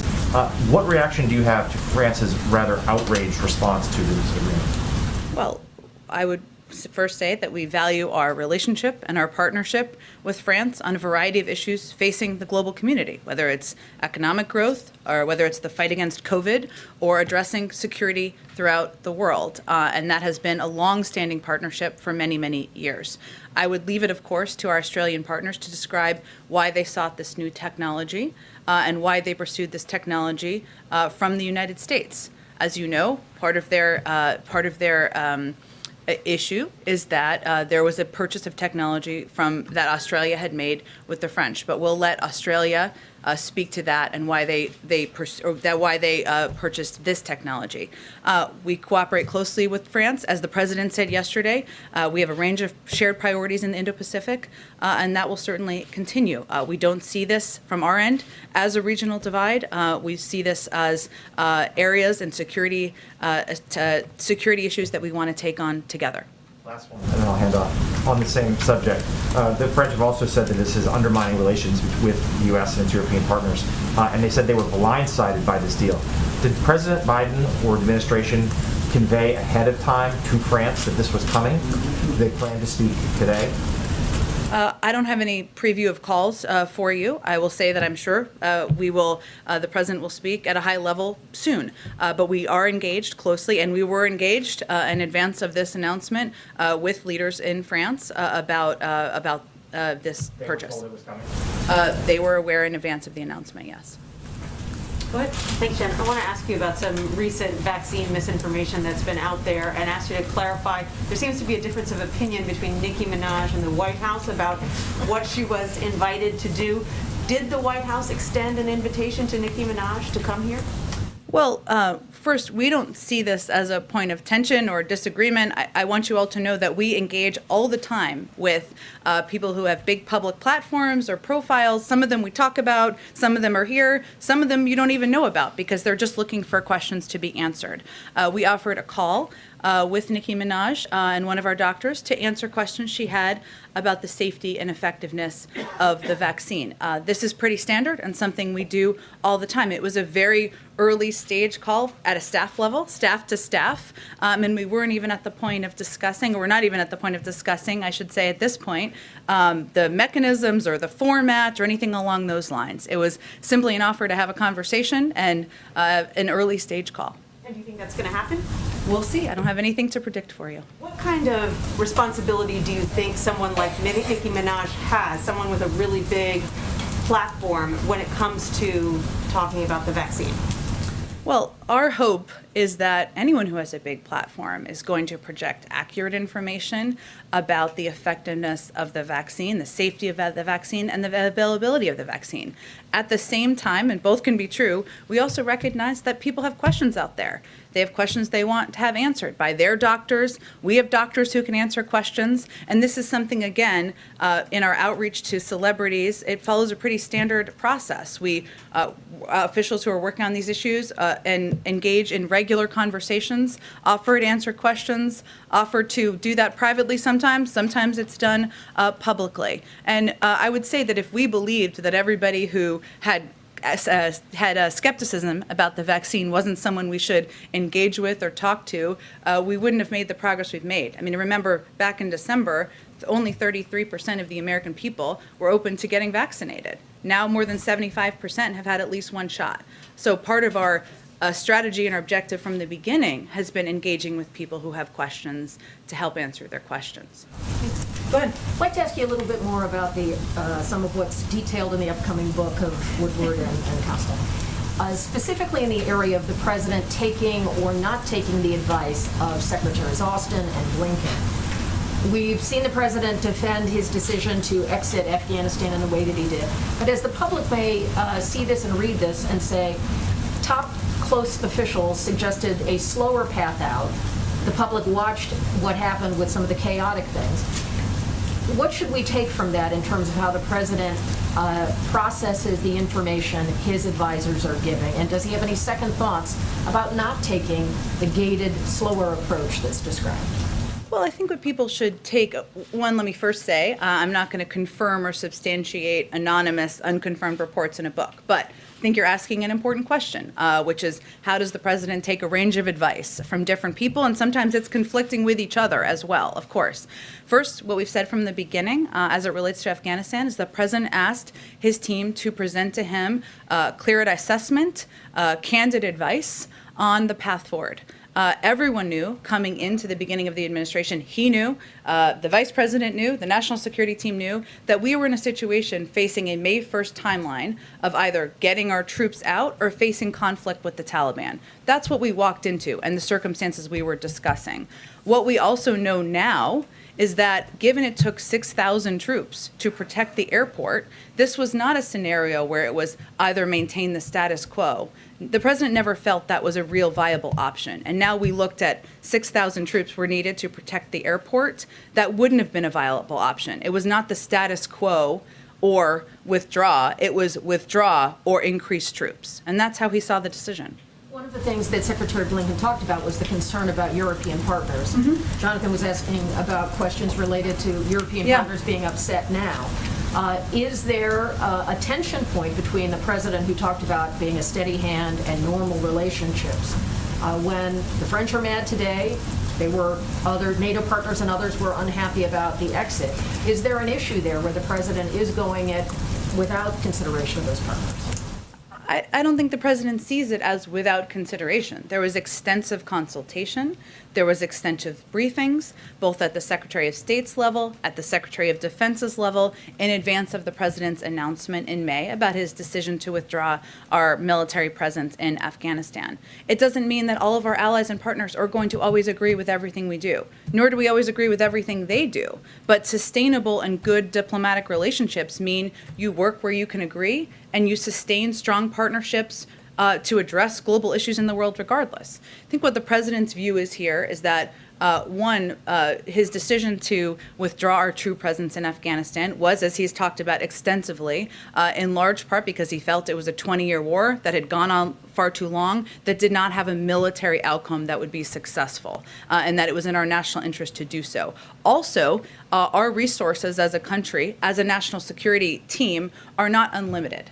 And he wants to have the capacity and the ability to have partnerships like the one we announced last night, that is an important partnership moving forward for security in the Indo-Pacific, to address big issues, whether it's technology or cyber or even climate. And that's what he feels the United States should be focused on. One very different, separate. Many of us were in the East Room watching the president. We've seen him on many occasions where he has a repeated cough. What is the situation with that cough, and is that a concern? It's not a concern. We have a doctor who travels with him, obviously, who checks in if it is ever warranted, and certainly that continues to be the case, as it has been since the beginning of his presidency. Is there an explanation for why he coughs so frequently in situations like that? I'm sure you saw it. I did. I don't think it's an issue of concern. I think there are a range of reasons why we may need to clear our throat, or we may have a little light cold, and that's certainly something that presidents, elected officials, reporters, spokespeople can confront, but it's not an area where we have a medical concern. Go ahead. Right after AUKUS, China said that it wants to join the Trans-Pacific trade deal. Does the administration have a response to that? And secondly, does President Biden, would he still like to join that if it could be renegotiated? Well, on their second question, let me take that first. The president has been clear that he would not rejoin the TPP as it was initially put forward. He's also been clear that we have to join with the 40% of the world that we had with us for the deal and make sure environmentalists and labor are at the table. So obviously there'd be a lot of steps for that to be taken in order for that to be a viable option to the president. In terms of China's interest in joining, let me just add one more thing. We're looking at a range of options, of course, to forge stronger economic partnerships in the Indo-Pacific. Trade is not the only one. There's a range of ways that we can forge those relationships and those partnerships. Obviously, as it relates to China's interest in joining, we'd leave it to those countries to certainly determine. We're going to continue to work with other countries in the region on economic partnerships and relationships, and if there's an opportunity to renegotiate, then that could be a discussion we could be a part of. Has President Biden promised Leader Schumer that he will help lobby for changes to the filibuster on voting rights if needed? The president has promised Leader Schumer that he will help get voting rights passed into law. And there's obviously been some important developments over the past couple of days that the president sees as a positive step forward. Additional compromises, that could be a path forward. So the president wants to stay closely in touch, work closely with Leader Schumer, and determine what the next steps are to get this passed and move forward. Has he broached the subject of the filibuster on that? There are a range of topics that are discussed and raised. The president's view hasn't changed. There are more steps forward in the president's view to get this passed. Go ahead. Can you give us any readout or update from the president's meetings with Senators Sinema and Manchin earlier this week? And can you confirm that he's speaking today with Schumer and Pelosi and what he plans to discuss with them? Sure. He is speaking today, or he does plan to have a conversation today with Speaker Pelosi and Leader Schumer. As you all know, Speaker Pelosi is overseas. It's a virtual conversation, and certainly moving the Build Back Better agenda forward, the infrastructure bill forward, and the president's legislative agenda forward will be the central part of the conversation today, as it was when he met yesterday with Senator Manchin and Senator Sinema. We're in the middle of the process, so the president knows and is that he's going to need to be, he's eager to be very engaged directly with senators, directly with leadership to move this forward. I will note, though, I know there's been a focus on just a couple of members, very important members. We are engaged with a range of members, and the president is as well. Senators, members of Congress, moderates, progressive, across the political band as we work to move this forward. Do senators indicate any cap that they would support in terms of the reconciliation package? I will let them speak to what their interests are. I know they have both spoken to their interests publicly on many occasions, so I will leave that to them. Can I ask also, Anthony Fauci has said that he would support the notion of requiring either vaccinations or a negative test for domestic air travel in the U.S. for passengers, not staff. If he supports that, he's the president's chief medical advisor. Why haven't you done that? Well, I would say, right now, last week we announced some bold, ambitious steps that were supported across the board from our health and medical experts. Right now, our focus is on implementing those. Part of that was also doubling fines for people who were not wearing masks on planes, a step that we feel would help keep people safe on flights and reduce the spread. We haven't taken options off the table, but I don't have any updates to share with you at this point. Our focus is on implementation of the big steps we announced last week. Do you have any update on the Fed chair? I do not. Phil's going to ask, so I know it's a big question on Phil's mind. Go ahead. It's okay. Don't hide behind Phil. Go ahead. Thanks, Jen. Yesterday, the president announced a second global climate summit, and he's been really doubling down on these ambitious goals to reduce greenhouse gas emissions. So I want to ask about the Line 3 pipeline. Enbridge, the energy company, says it's almost complete. It could be operational by this fall. We've talked to opponents and climate scientists who say that from a potential emissions standpoint, it's the equivalent of bringing online more than 40 coal-fired power plants. We know there's ongoing litigation. We've reached out to DOJ and the Army Corps of Engineers. But Representative Ilhan Omar and her colleagues wrote specifically to President Biden asking him to look into this pipeline.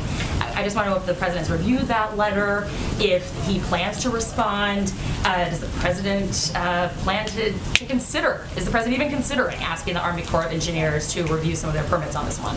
Well, as you said, it's in the middle of active litigation. So that is where we are going to leave it be. We are certainly aware of the concerns, of the expression of viewpoints on this particular issue, no question about it. But we're going to, it's in the middle of active litigation, so there's not a lot I can say from here on it. I would say that on climate and the president's climate agenda, he has a very ambitious approach that is reflective of the agenda that's moving forward and moving through Congress, something he's talked about with a range of members, over the course of the last couple of weeks. But there's not much I can say beyond what we've said to date. Yeah, but zooming out, we've talked to some climate scientists who say that, who just really question whether it would be possible for the president to meet his own goals with reducing emissions if new pipelines like this one, if new fossil fuel infrastructure basically get more oil to the market. So are you confident the president can meet his own goals here?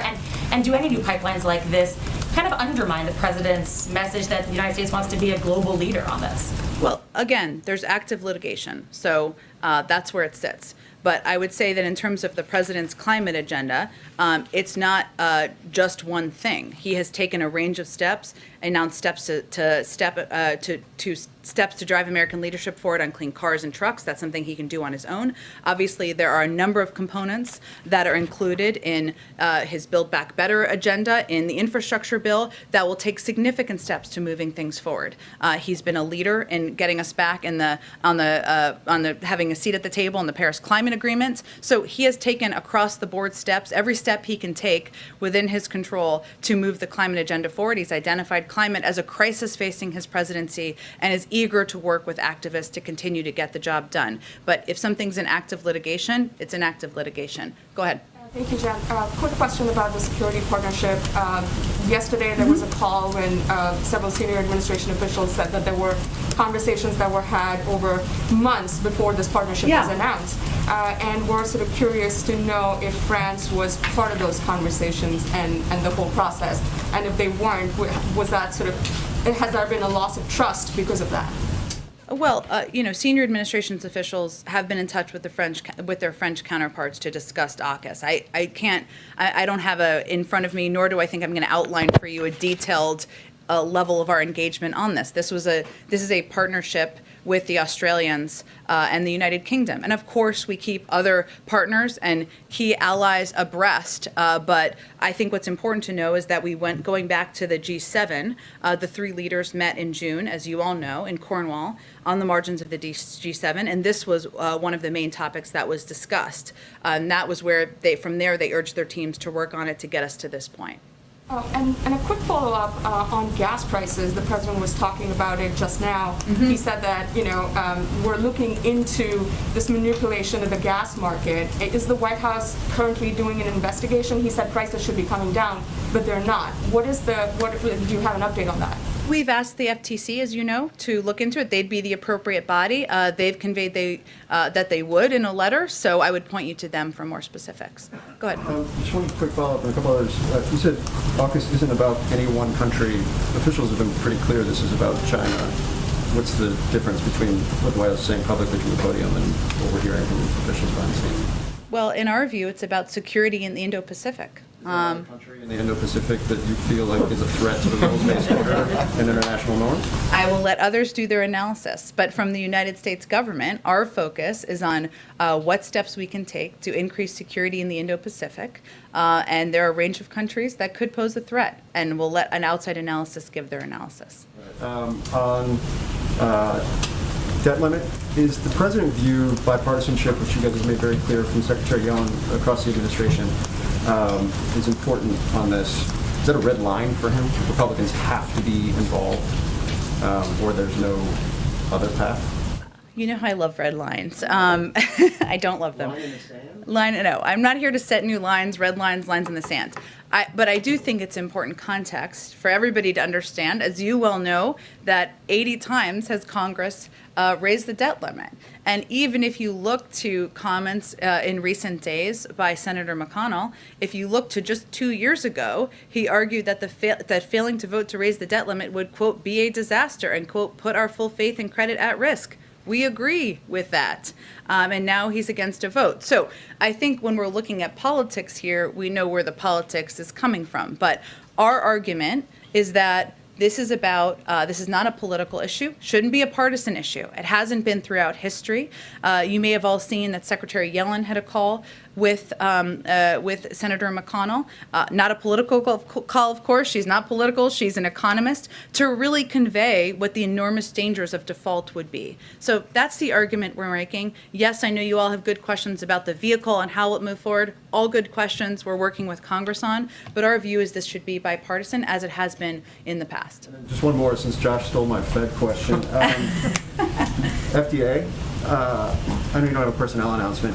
Is the idea here that because they've got so much on their plate and they have a team that's been working on this stuff for a long time, you just wait until there's like a quiet moment to appoint somebody, or does that have any impact whatsoever on what's going on? I promise you, when we have determined and selected an FDA commissioner to nominate, we will announce it and not wait for a quiet moment. I don't know that there are quiet moments around here. You may all agree with that. And that's what the president is eager to do, of course. I don't have any predictions of what the timeline will be, and understand certainly the question. Go ahead. The federal judge just ruled that you blocked the Biden administration from expelling migrant families under the public health order and a new ruling. It takes effect in 14 days. I'm wondering what the administration's plans are on that front.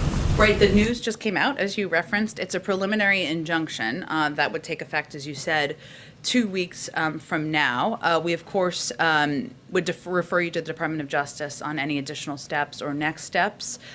We are still taking steps or focused on taking steps to address the root causes of migration, implement orderly asylum processes, strengthen collaborative migration management efforts in the region, and effectively secure our borders. We feel we've made considerable progress on that front, but this news, of course, just came out, and I'd really defer you to the Department of Justice for any additional steps. And then one other on booster shots. Obviously, next week is the timeline that the administration laid out. There seems, as we've addressed, there seems to be some considerable disagreement within the public health agencies about how to move forward. Former scientists from the FDA who left signed on to study about this, saying that the boosters are not needed. Do you still plan to have the boosters rolled out next week? And what do you tell the American people about some of this disagreement inside the public health agency? Well, of course, we respect a range of viewpoints, but we really rely on the people who are leading our health and medical agencies, and there is broad agreement among those individuals about where things stand. If we go back to August, 8 of the Department of Health and Human Services top doctors released a statement saying they had determined boosters would be needed and that we have a plan to begin a booster program starting the week of September 20th, subject to an independent evaluation from FDA and ACIP. That continues to be what we have conveyed since then. Right now, where the process is yesterday there was data provided by the FDA that will be analyzed, and the next step is next week. ACIP is planning to meet, and based on the recommendation, we're prepared to operationalize our plan. But it's always been based, every time we've talked about this as based on a thorough review and a thorough process to complete. It's our job to be prepared whenever we can operationalize. Does the president have any regrets about speaking publicly about this plan before there was the approval from the public health agencies, or he still feels that was the right step to take? Well, first of all, the first statement was done by our health and medical doctors, by HHS, those 8 doctors. And then he spoke to it. And the president said, I want to be clear. This plan is pending the FDA conducting an independent evaluation of the safety and effectiveness of a 3rd dose of the Pfizer and Moderna mRNA vaccines, and the CDC's Advisory Committee on Immunization Practices issuing booster dose recommendations based on a thorough review of the evidence. That was what he said when this announcement was made. If you look at it on the flip side of this, right, it is at the time they made this announcement in part because there was data that was available that showed that the waning of efficacy of vaccines over a period of time, right? That's why these doctors and medical experts in their statement made this recommendation and this announcement. So the alternative would have been they not move forward with it and hold back and not share that data. I mean, that's also not being transparent or leading with science. And so that's the course of history here, I should say. Sure. Just quick follow-up. So you said a moment ago that the top public health officials of the administration, FDA commissioner, CDC, Surgeon General, all agree and recommend that the American public should be getting boosters, starting next week.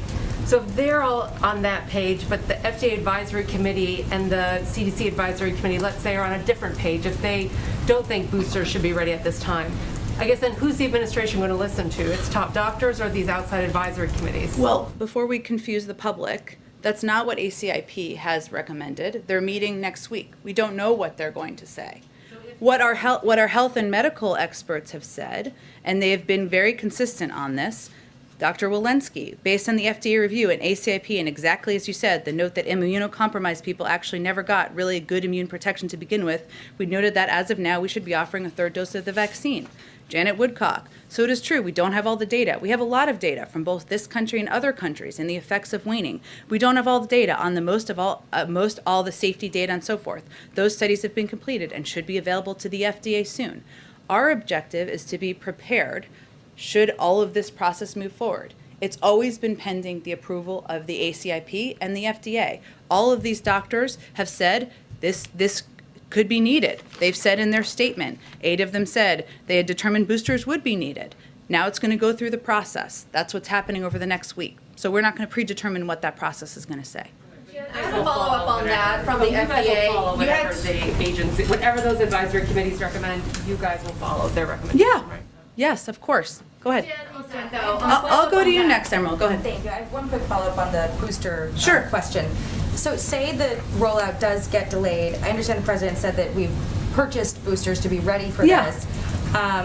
Is there any chance that they would expire and need to be sent off to other countries like we've done in the past, or do we buy like booster credits? Or are they sitting in a fridge somewhere, I guess is what I'm asking. Well, our objective here is to be like Boy Scouts and Girl Scouts and always be prepared for every single scenario, right?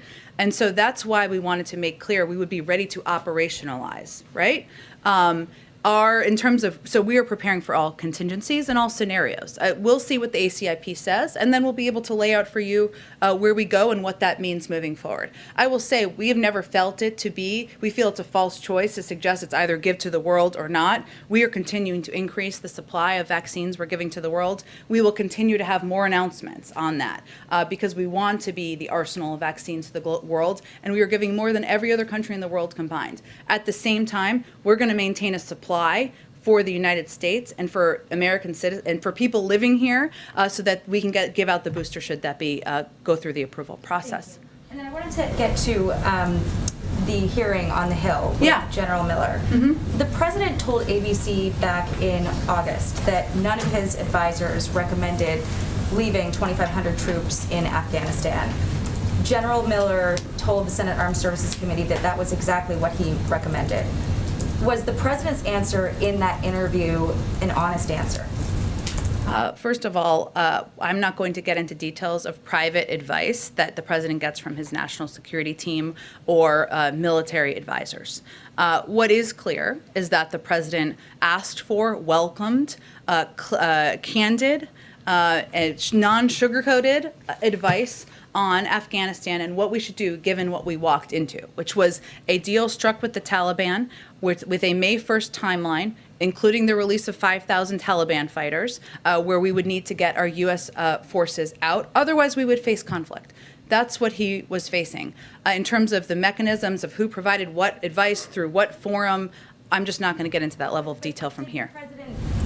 Here specifically the recommendation from the commander on the ground in Afghanistan that he feared that a full withdrawal would be devastating and should not happen.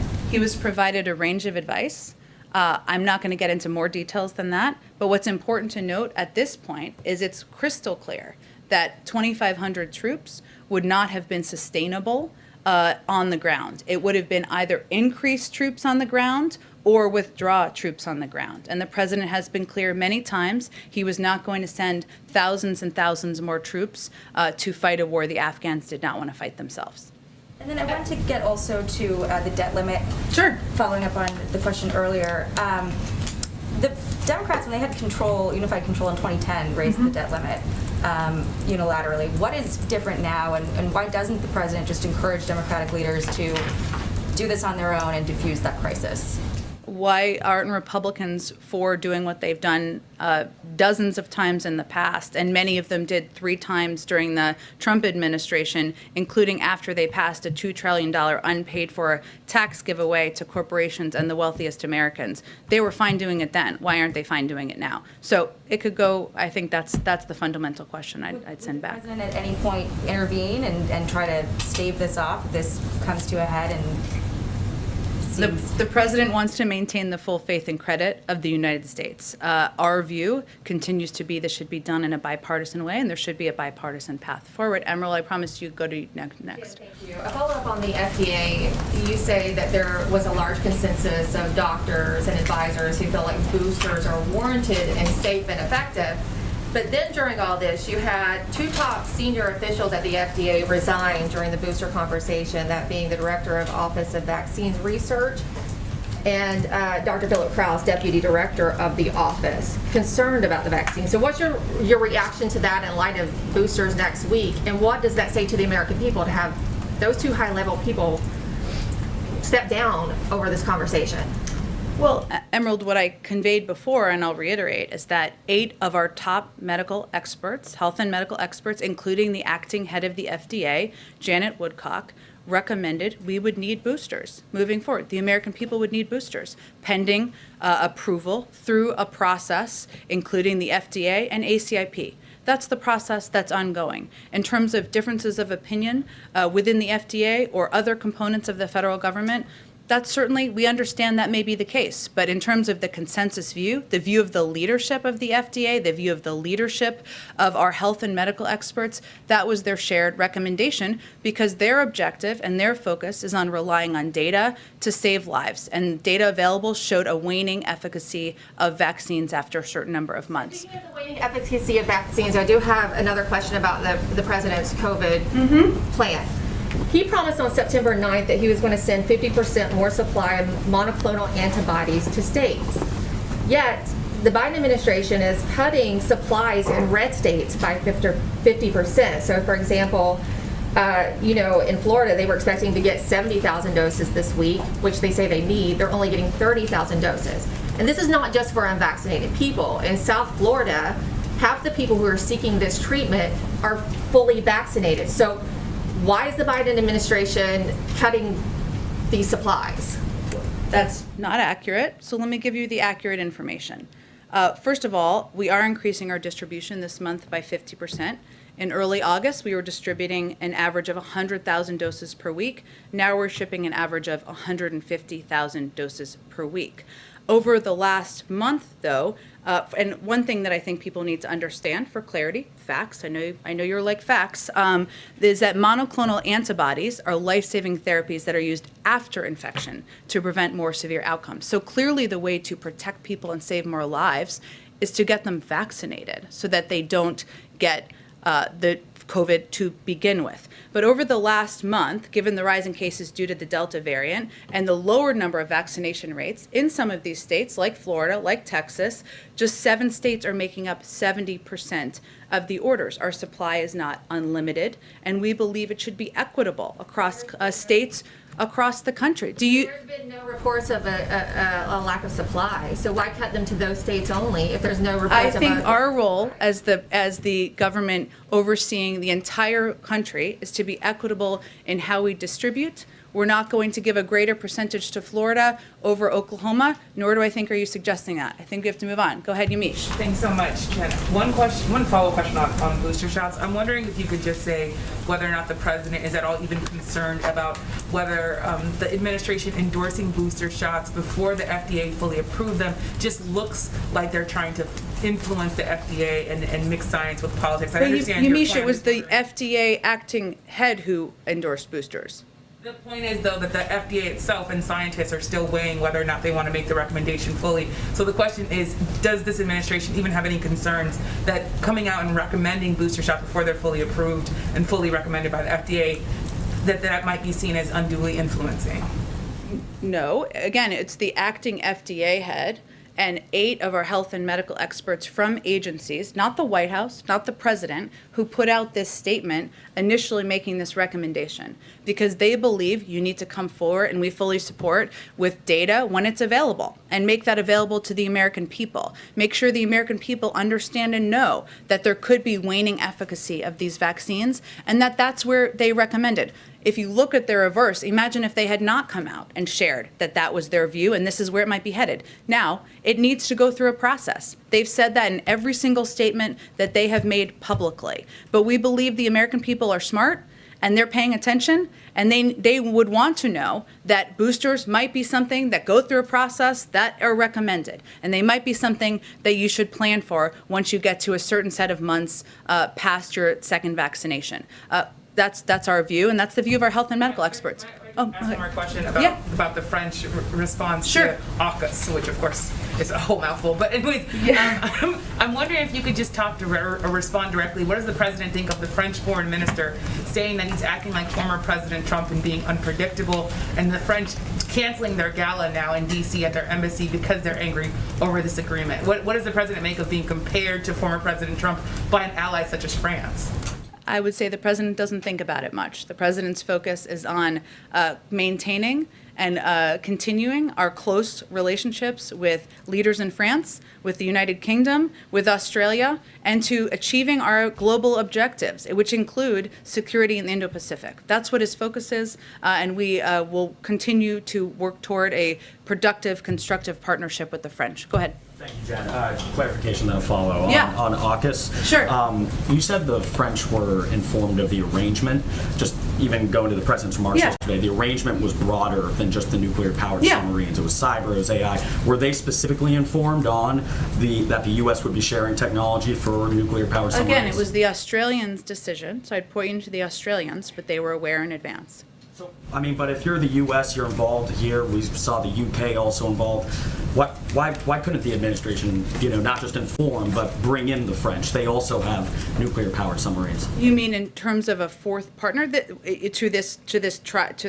I'm not sure what your question is. I do. I mean, in terms of a fourth partner and get them engaged as well as another ally to also share this technology. It's clear based off the statements today that they had the intent to or also expressed a desire to. Well, this is not the only global engagement or global cooperative partnership the United States has in the world. The French are a member of the G7. They're a member of the G20.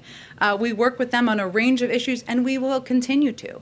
And their leadership up and down the ranks will continue to be important partners to the United States and to this administration moving forward. So this was a partnership between the United Kingdom, the United States, and Australia. There are a range of partnerships that include the French and some partnerships that don't. And they have partnerships with other countries that don't include us. That is part of how global diplomacy works. Just to follow on the first question I asked, it sounds like what you were saying is when I asked why did the U.S. didn't inform about specifically sharing the technology for submarines, is that Australia was kind of in the lead of this arrangement? I'm just not going to have more details on it, but I will tell you that, again, the Australians, partners, they can describe why they sought this new technology.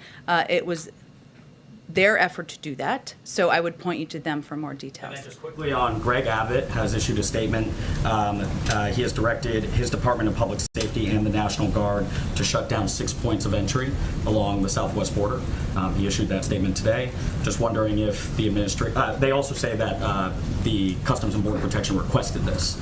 Wondering if the administration did request this, if they're aware of it, and if there's any response. I'm happy to check into it, Zolan. I haven't seen Governor Abbott's statement or CBP's commentary, so let me check into it and we can get you something after the briefing. Go ahead. Thanks, Jim. I think you said yesterday you might have some more details today about the president's visit to the UN next week. I was hoping I would. I promise I will tomorrow. And excuse me, on another matter, there are also reports that the British Prime Minister will be at the White House next week. Can you confirm that and offer any details about that? I promise you tomorrow I will have more final details about next week, about the UN General Assembly and the president's trip there, and other components that are planned for next week. And one more thing. Sure. Do the president and the first lady plan to get the booster shot? Yes. Go ahead, Karen. Following up on what Kelly had Once asked. it's through the process, of course. Go ahead. Following up on one of the questions from Kelly, do you have an update on when the president will get a physical? I know this is an understandable question. I don't have an update. He will get one soon, and when he does, we will make sure you all are aware of it and get the information. Nancy's questions, Nicki Minaj questions. Sure. Sorry. You said that we engage all the time with people who have big platforms or profiles. How do you determine who to engage with and in what way on something like this, on vaccine hesitancy? Sure. And Nicki Minaj has 22 million Twitter followers. Mm-hmm. Why not invite her to the White House, have a conversation, and make it a big public thing? Well, I appreciate your recommendations on our communications advice. Karen, you are quite experienced. Look, I will say we recognize, and we've talked about this a bunch before, that we are not always the right platform or the right voice, right? Sometimes that's because people may not like the president, and they may not have voted for him, and that's okay. And we work with a range of partners to communicate the efficacy and the safety of the vaccine. It's also true that when we're reaching a range of audiences, young people, where we've seen lower rates of vaccination is a good example, we know there might be more effective voices. We don't always know how effective working in partnership with celebrities may or may not be, but sometimes it is a tool that we can use or we've employed, as you've seen us do in cases before. We do this behind the scenes quite a bit, sometimes to speak to particular audiences. So all I was conveying is it's commonplace. We have calls every week, multiple times a week, from our engagement team with a range of officials with followings to see how they might want questions answered. Maybe they want to play a role in communicating information out publicly as a part of our effort to get the pandemic under control. Any sense, like let's just say Olivia Rodrigo, do you have any sense of a difference that made? Are you guys able to track that in any way?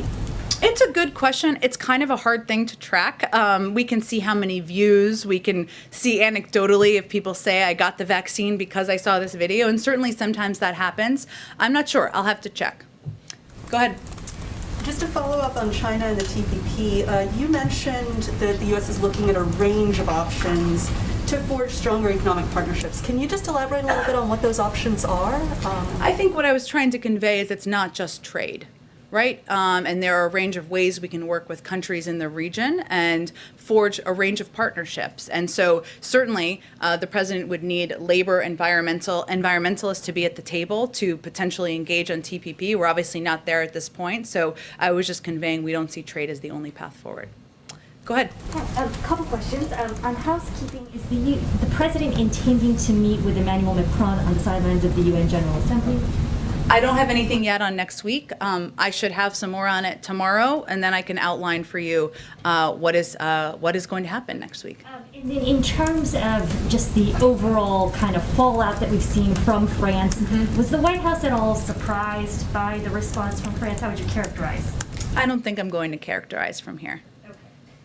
And then another question in terms of housekeeping. Has the president met with any of the Afghan refugees who've come to the United States? And if not, will he be meeting with them? Not yet, but he is certainly eager to and looks forward to. As you know, I know it feels like it's been a long several weeks, or maybe just to me, but you know, many of them have only just settled in the United States. Some of them have never been here before. Some of them have, of course. So it's not quite scheduled yet, but it's something he's certainly eager to do. Can I ask a follow-up on that question? Go ahead. We're starting to get some numbers about where some of the Afghan evacuees will be resettled. Can you walk through the administration's process? I know it has to do with the Office of Refugee Resettlement, but a number of governors have raised their hands. We're learning more about the first wave. How is the administration going about determining where to place evacuees and refugees? Sure. It's a very good question. I think our Department of Homeland Security is going to have the best level of detail for you on how that process works. Or I can also ask former Governor Markell to come out here and talk with all of you one day soon, which I'm sure you'd be interested in. So let me venture to do that and see if DHS has more of a rundown for you. And one follow-up on the ask by the administration to Congress for more than $6 billion in funding to help with resettlement efforts. What happens if you don't obtain that money, and also some of the immigration policy fixes that have been requested? Well, I mean, we're hopeful that given there has been stronger support for helping and welcoming our Afghan partners who fought alongside, I should say, the United States for the last 20 years, from Democrats and Republicans, that we can move forward and get the funding we need. Obviously, we didn't anticipate, no one did, right, that there would be this number of Afghan refugees that we would need to fund support for 6 months, 8 months ago, hence the request as we announced at the time. But I think we're certainly hopeful, given the support for that we will get that funding. One last, is there a timeline when you need to get an answer by Congress for the funding? I'm not sure there's a timeline. I'm happy to check with our legislative team and the refugee resettlement team to see if they have one they're focused on. Go. One or two more. Yeah, go ahead, one more. The Deputy Director of the FBI said that there's no sign so far from Russia of any cracking down on the cyber activity. Does the President have anything new to tell the country about that? Because it was a big deal and it's gone kind of quiet. So what's happening? I think, as the President said at the time, we didn't expect this to be a light switch that would happen overnight. There's ongoing discussions, ongoing conversations at a diplomatic level, and that's something our national security team is engaged with. But beyond that, I don't have another update from here on the progress. Okay, thanks, everyone. Thanks, Jen. Thank you.